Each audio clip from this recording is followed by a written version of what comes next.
Okay, something I did, because the camera shut off, you didn't see this, so I'm going to explain to you what I did. I drew a pencil line.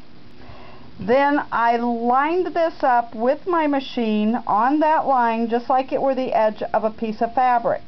I sewed the line like I was stitching the binding down. So now I have a baseline to go by. Now I can take,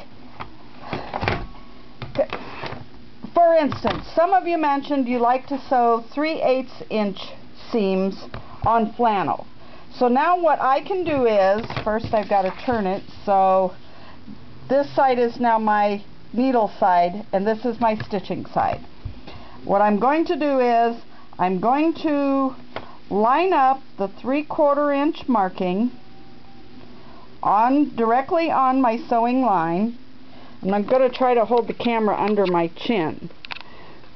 So I've got that lined up at 3/8 of an inch, not 3/4, 3/8, and I'm going to draw a line. Now I would suggest using a mechanical pencil with a fine lead so that you get more accuracy. So anyway, you've got that line. Now you can line the edge of your ruler up on the first pencil line. Then you can take a straight edge, it can be anything. I got to put it back under my chin again.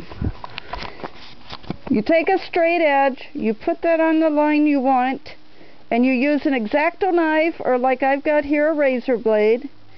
If you score that right across there with your blade, then, let me get something dark here so you can see it. You flip it over, and now I've got two lines because I've actually done this twice to test it. But you'll notice that you can now see the scribed line that you'd made through the ruler. So now you can take and you can make markings on your paper from your needle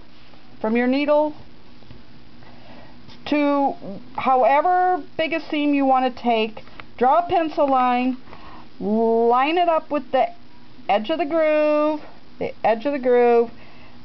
score it, and you can make as many lines for as many sizes as you want.